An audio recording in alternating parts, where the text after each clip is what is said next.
수도권을 중심으로 한 사무실과 매장, 빌딩 등을 고리로 코로나19 확진 사례가 계속 이어지고 있습니다. 지난달 러시아 선원에 집단 확진된 부산항 감천항에서 또다시 확진자가 나오게 됐는데요. 관련 내용들 천은미 이대목동병원 호흡기내과 교수와 함께 짚어보겠습니다. 안녕하세요, 교수님. 안녕하세요. 네, 최근에 신규 확진자들 좀 추세를 보면요. 사흘 연속 해외 유입 사례가 국내 유입 사례보다 더 많이 나왔고요. 그리고 최근에 계속 집단 감염이 많이 발생했었던 광주 지역에서의 확산세가 많이 좀 줄어들고 있는 그런 추세가 가장 눈에 띄는 대목인 것 같습니다. 광주는 그럼 이젠 좀 안심해도 되는 건지 교수님께서 보시기에는 현재 나오고 있는 확산 추이 좀 어떻게 분석하고 계신가요? 네, 광주에서 이제 확산세가 좀 많이 나오다가 사회적 거리 단계 2단계로 상향하면서 이제 어떤 이용 시설을 제한하니까 분명하게 효과가 나타난 것 같습니다. 하지만 아직은 안심할 단계가 아니지만 광주 쪽에서 지방에서는 지금 확산세가 줄어드는 건 분명한 것 같고요. 하지만 수도권에서는 지금 여러 사무실이나 가정 감염이 아직 산발적으로 나오고 있기 때문에 국내도 완전히 안정화 단계라고 보기는 어렵고요. 더 문제가 되는 건 지금 해외라고 생각합니다. 해외에서는 하루에도 20만 명 이상이 지금 확진자가 나오고 있고 특히 미국 같은 경우는 지금 엄청나게 많은 숫자가 계속 나오고 있습니다. 그렇기 때문에 국내 확산세를 줄이기 위해서는 국내 관리도 중요하지만 지금 해외 입국자들에 대해서 좀 더 효과적인 방법, 지금은 일부 국가에 대해서만 PCR 검사 음성인 경우에 지금 입국 허가를 하고 있는데 저는 개인적으로 전 세계적으로 확산세가 있는 국가에 대해서는 일시적으로라도 지금 PCR 검사 음성에 대한 그런 조금 더 강도 높은 입국 제한이 필요하다고 생각합니다. 네, 광주시 얘기 먼저 좀 해볼 텐데 그 광주시 같은 경우는 사회적 거리두기 2단계로 전환한 이후에 이동량이 60% 줄어들었습니다. 이게 뭘 의미하냐면 시민들이 적극적으로 참여를 해주셨다는 거예요. 근데 사회적 거리두기 2단계를 2주 더 연장했습니다. 방심하지 않겠다는 거잖아요. 어떻습니까? 네, 그렇습니다. 어제 이제 영명으로 나오지 않으셨지만 분명히 그 N차 감염을 통해서 잠복해 있는 분들이 있을 수가 있거든요. 그래서 그걸 고려해서 2주 이상 더 사회적 거리두기 2단계를 유지하는 것은 지금 상태에서 좀 더 철저하게 방역을 할 수 있는 방법이라고 생각하고요. 수도권도 만일에 계속 지금처럼 확산세가 계속 유지가 되면 저는 일시적으로라도 1, 2주라도 조금 사회적 거리 단계 2단계로 상향하는 것도 필요하다고 생각합니다. 그 수도권 앞서 좀 조금 언급을 해주셨습니다만 사무실, 판매장 그리고 빌딩 그를 통한 또 그 감염까지 계속 좀 이어지고 있어요. 근데 이렇게 확산이 나오고 있는 이 장소들을 보면 우리가 일상적인 생활을 할 때 충분히 들르거나 공간을 이용을 할 수 있는 그런 장소들에서 많이 나오다 보니 여기에 대해서 조금은 방역이 좀 느슨해진 건 아닐까라는 걱정이 듭니다. 어떻습니까? 네, 지금 사무실 같은 경우는 우리 일상적으로 모든 이 사회생활 하시는 분들이 가장 많이 거주하는 공간이죠. 그런 공간에서 생활을 하는 과정에서 어떤 무증상 감염자나 그런 분들이 이제 마스크 착용이 조금 느슨해진 경우, 특히 뭐 식사 시간이나 뭐 담소 같은 걸 하는 경우 차를 마시거나 막 그럴 때 감염됐을 수도 있고 또 화장실을 통해서도 감염이 될 수가 있습니다. 화장실에 가면 마스크를 벗는 경우가 상당히 많으세요. 또 하나는 엘리베이터에서도 마스크를 안 쓰는 경우가 간혹 있죠. 네, 그런 여러 가지 공간을 같이 사용하면서 감염의 고리가 차단이 되지 않은 거고 그런 어떤 회사를 통해서 생활하다가 감염이 된 것이 본인도 모르게 집으로 가서 또 가정 내 밀접 접촉에 의해서 감염이 되고 또 가정 내에서 감염된 분이 본인도 모르게 또 직장에 가서 감염을 시키는 그런 순환되는 고리를 지금 만들고 있습니다. 그래서 우리가 제일 중요한 거는 뭐 매번 말씀드리지만 어떤 경우라도 마스크 착용을 양쪽이 다 해야 되는 게 굉장히 중요하고 최근에 아마 일본에서 그 포스터 같이 나온 게 보셨을 거예요. 한쪽이 마스크 착용을 안 하는 경우, 특히 감염자가 안 하는 경우는 70% 이상 감염이 된다. 그리고 양쪽이 다 해야지만 거의 1.5% 감염을 차단할 수 있다는 것을 우리가 꼭 명심해야 될 것 같습니다. 말씀하신 것처럼 광주하고 대전에서는 확산세가 좀 잡히고 있음에도 수도권에서는 꾸준히 나오고 있기 때문에 일시적으로라도 사회적 거리두기 2단계로 격상할 필요성을 고려해야 된다는 말씀이신 거죠? 네. 알겠습니다. 지난달에 러시아 선원 19명이 집단 확진된 바 있습니다. 부산 감천항에서 또 확진 사례가 나와서 이 부분 좀 보겠습니다.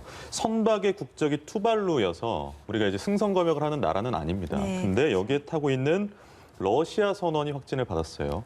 이렇게 선적하고 국적하고 차이가 나는 경우가 있나 봅니다. 네, 그러니까 그거를 조금 정부에서 조금 놓친 것 같습니다. 그러니까 음. 러시아 같은 경우는 확진자가 많기 때문에 당연히 저희가 승선 검역을 해야 되는데 이제 투발루란 국가 자체가 이제 거기 해당이 안 돼서 놓쳤던 것 같고 그러한 점에서 우리가 조금 더 철저하게 방역을 해야 된다는 의미가 될 것 같고요. 이 또 승선을 하신 국내 분들이 계셔서 그분들에 대해서도 접촉을 좀 안 했다고는 할 수 있지만 이 배라는 것 자체가 굉장히 제한된 공간이지 않습니까? 그러니까 분명히 지금 음성이 나온 그 선원들에 대해서도 분명히 앞으로 확진이 되는 분이 일부 있을 수도 있고 또 국내에서 승선하신 분들에 대해서도 당분간은 좀 우리가 확인을 해야 될 것 같습니다. 예. 예. 그 서울 강남의 대형 교회, 사랑의 교회, 그러니까 네. 정말 많은 분들이 여기를 다닌다라고 알고 있는데 여기에서도 신자 한 명이 확진 받았습니다. 근데 교회 측에서 하는 얘기로는 우리는 방역 수칙, 마스크 쓰기, 거리두기, 뭐 소독 이런 것들을 다 했기 때문에 여기에 당일날 같이 예배를 받던 이 사람들도 의무적으로 검사를 받을 필요는 없다 이렇게 이야기를 하고 있어요. 정말 괜찮은 겁니까? 지금까지 이제 큰 대형 교회에서 수칙을 지켜서 이제 잘 유지가 되긴 하셨는데요. 이게 마스크를 이제 감염자분이 철저하게 잘 착용을 했다면 괜찮겠지만 만일에 일부라도 좀 마스크 착용이 안 됐거나 마스크 자체가 뭐 간단한 면 마스크라든지 그런 걸 착용했을 경우에는 주변에 가까이 있는 분들에 대해서는 저는 검사를 하는 게 필요하다고 생각합니다. 왜냐하면 요새 보시면 여름이기 때문에 마스크를 이제 뭐 비말 차단 같은 경우가 아니고 정말 이렇게 일회용 같은 경우를 쓰는 분이 가끔 있으세요. 그리고 입만 가리는 경우도 있기 때문에 기본적으로는 저는 최대한의 안전을 위해서는 가까이 예배를 보신 분들에 대해서는 검사를 해보는 것이 또 필요할 것 같습니다. 이게 근데 방역 당국이 아니라 교회가 판단을 해도 되는 겁니까?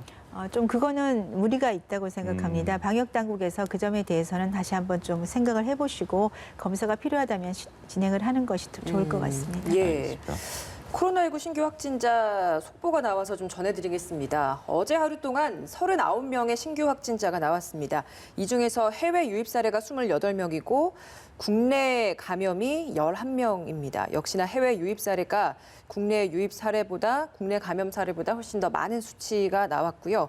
이로써 누적 확진자가 총 13,551명을 기록하게 됐습니다.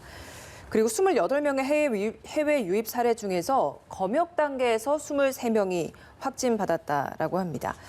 지역별 수치도 나오면 저희가 또 바로 전해드리도록 할 텐데요.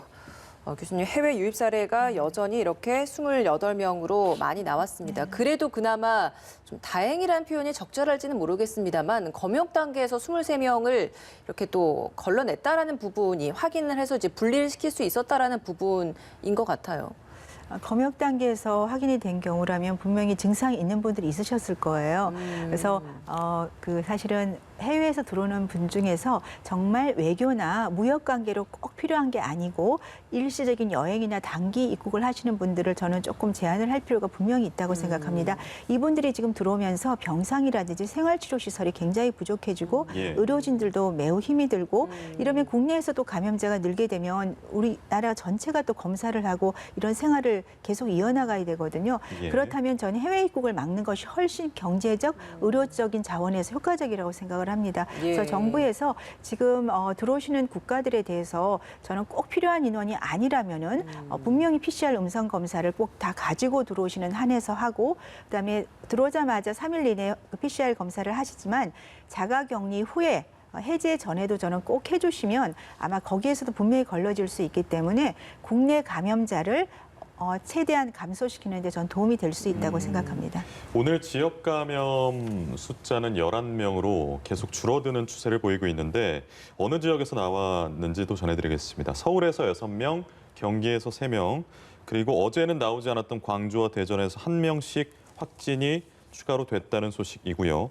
말씀하셨던 것처럼 또 그리고 지금 속보 들어온 것처럼 해외 유입 사례가 굉장히 늘어나고 있고 그리고 해외에서 들어오셔서 확진을 받지 않더라도 14일 동안 격리를 해야 되기 때문에 거주지가 없는 경우에는 저희가 거처를 마련해줘야 되는 거 아니겠습니까? 이게 한 200명 정도 되는데 이분들을 이제 수용하는 임시생활시설의 포화도가 90% 정도에 육박을 한 상황입니다.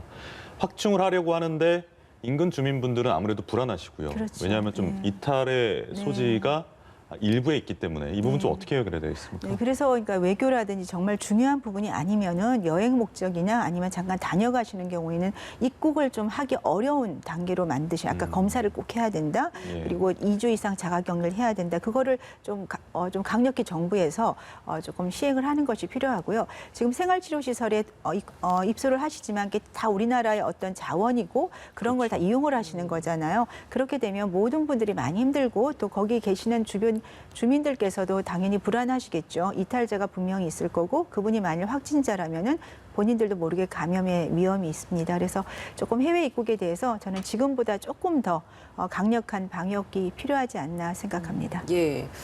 마스크 이야기를 좀 해보겠습니다. 실내에서는 마스크 착용을 꼭 해야 된다라는 것들은 요즘은 많은 분들이 인식은 하고 있습니다만 네.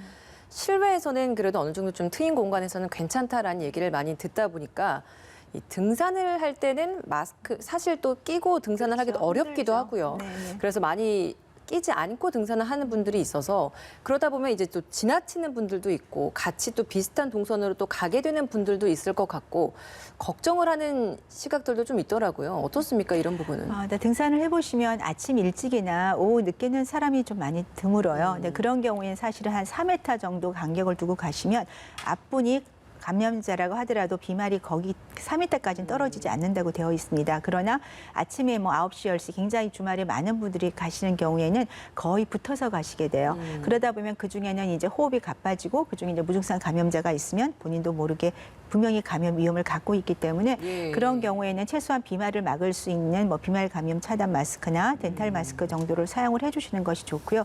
하지만 정말로 아주 강도 높게 등산을 하시는 경우에는 저는 사람이 없는 그런 시간에 조금 등산을 하는 것을 좀 권유를 해드리겠습니다.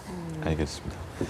이런 소식도 좀 들어왔습니다. 코로나19를 앓고 지나가시는 분들이 항체가 생기지 않습니까? 네. 보통 우리가 생각하는 게 항체가 생기면 그 질환에 대해서만큼은 면역이 생겼다고 판단을 하는데 이 항체의 수명이 3개월이다. 따라서 3개월이 지나면 다시 걸릴 수도 있다라는 연구 결과가 나왔습니다. 네. 어떻게 좀 평가하십니까? 이제 조금 전에 한번 나온 결과가 있었죠. 37명 항체 검사를 했더니 이게 회복기에 한 그 증상이 없는 사람은 60% 정도만 항체가 남아 있고 그리고 증상이 있었던 사람은 한 87% 정도만 항체가 남아 있다. 그리고 그 항체가 행성된 후 4주, 6주가 지나면 급속히 저하된다고 되어 있었습니다. 근데 이번에 나온 결과는 항체가 3주가 되면 가장 항체의 역가가 높은데 예. 그 순간부터 역가가 떨어지면서 3개월이 되면 일부에서는 하나도 항체가 없다는 결과가 나왔습니다. 그렇다면 이 결과는 우리가 3개월마다 그런 백신을 맞아야 되나 그런 이제 문제가 생길 수가 있기 때문에 이번에 백신을 만들 때는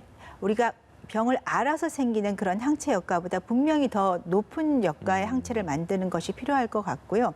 하지만 역가 자체, 항체 역가가 없어진다고 하더라도 우리 인체는 대부분 그 바이러스를 기억을 하고 있습니다. 그래서 그 바이러스가 들어왔을 때 몸에서 면역 세포가 예. 활성화가 되면서 이제 방어 능력이 생기는 경우가 많기 때문에 단순히 항체 역가가 없어진다고 해서 우리 몸이 전혀 그거에 대한 면역이 없다는 얘기는 또 아니기 때문에 앞으로 그거에 대해서는 조금 더 경과를 봐야 될 것 같고요. 지금 여러 뭐 백신이 지금 개발이 되고 있기 때문에 백신 종류에 따라서도 조금 다를 것으로 생각합니다. 그 백신의 역가를 좀 높여서 개발할 필요가 있다고 말씀하셨는데 네. 역가를 높이려면 부작용에 대한 우려도 같이 가져가야 되는 부분이잖아요. 네. 이 부분도 좀 기억을 해야 될 것 같습니다. 그렇죠. 그래서 지금 이제 어제 아마 나왔을 텐데 그 모더나 미국 기업에서 일상에서 45명이 전부 중화항체가 생겼습니다. 2번 백신 접종을 했는데요. 그 상태에서 역가가 처음에는 절반 정도밖에 안 생겼고 2번 접종해서 전체 45명이 중화항체가 다 생겼다고 지금 보고가 됐기 때문에 그리고 이 경우에도 이제 3만 명을 올 이번 달 말에 시행을 한다고 합니다. 그렇다면 아마 8월 말이나 9월에는 지금 백신이 나올 거고요. 네. 그 이외에 다른 백신들도 개발이 되고 있기 때문에 그중에서 가장 효과적인 백신을 우리가 이용할 수 있으면 될 것 같습니다.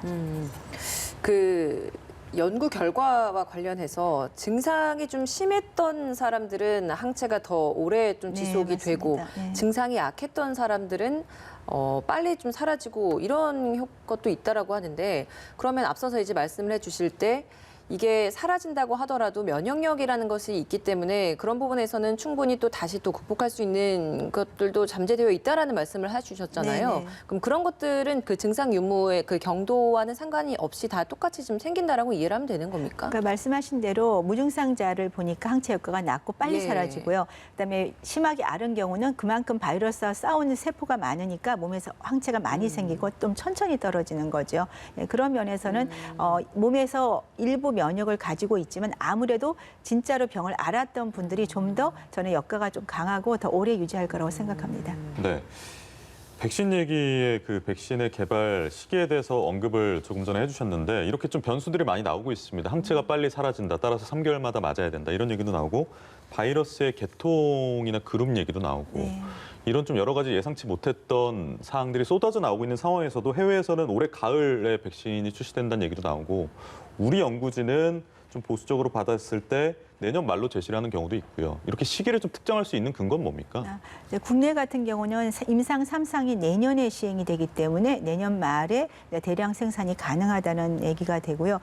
미국이나 유럽 같은 경우에는 이미 이제 3상을 지금 들어가기 시작했기 때문에 빠르면은 한두 달 이내에 최대한 패스트트랙이 탔거든요. 그래서 가능하다. 그래서 아마 제 생각에는 미국 기업에서 한두 개 나올 것 같고요. 그다음에 아스트라제네카하고 영국 옥스퍼드에서 하고 있는 그 백신이 아마 9월이나 10월이면 나올 것 같습니다. 그렇지만 우리나라가 사용하기에는 지금 시간이 좀 많이 필요할 것 같아요. 그래서 국내는 국내에서 개발된 백신을 내년에 아마 대량 맞을 것 같고 해외에서 빨리 개발된 백신은 아마 전 세계적으로 국가가 조금 나눌 것 같습니다. 왜냐하면 의료진이나 고위험군을 먼저 접종을 해야 되기 때문에 아마 그렇게 배분이 되지 않을까 생각하고 있습니다. 근데 백신이 이제 처음 개발이 되면 아무래도 안전성에 대한 걱정들이 많이 있기 때문에 바로 개발되고 나서도 맞지 않겠다라고 생각을 하시는 분들도 많이 있잖아요. 네, 맞습니다.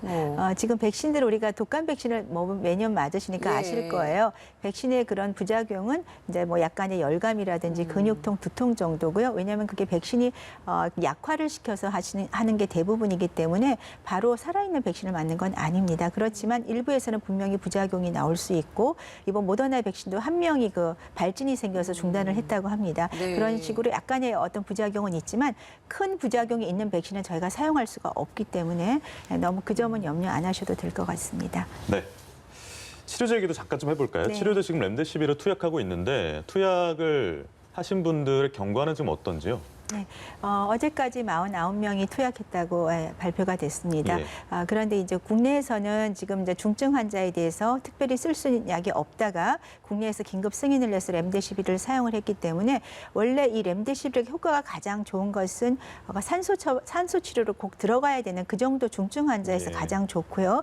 산소 치료를 하지 않을 바로 그 단계에서 더 좋은 걸로 되어 있는데 문제는 기계호흡이나 체외 산소를 이용하는 에크모같이 아주 중증 환자한테는 이미 장기 부전이 왔기 때문에 렘데시비르의 효과가 떨어진다고 되어 있습니다. 그래서 국내에서 지금 3분의 1 정도만 효과가 있다고 나온 결과는 앞으로 좀 더 환자 연구를 통해서 적절한 어느 정도 환자에서 사용했을 때 효과가 있는지가 나와봐야 될 것 같고요. 또 하나 조금 그 렘데시비르가 저희가 기대를 하는 거는 8월부터 흡입제가 지금 개발이 되고 있습니다. 흡입제를 개발하게 되면 초기 단계 진단이 된 경우에 우리가 독감의 타미플루처럼 집에서 사용을 할 수가 있는 거죠. 그러면 중증으로 가는 환자를 많이 줄일 수 있기 때문에 초기에 치료를 할 수 있는 장점이 있어서 그 점에 대해서 렘데시비르의 흡입제에 대해서 지금 조금 기대를 많이 하고 있습니다. 예, 알겠습니다. 오늘 말씀 여기서 마무리 짓겠습니다. 천은미 이대 목동병원 호흡기내과 교수였습니다. 고맙습니다. 고맙습니다.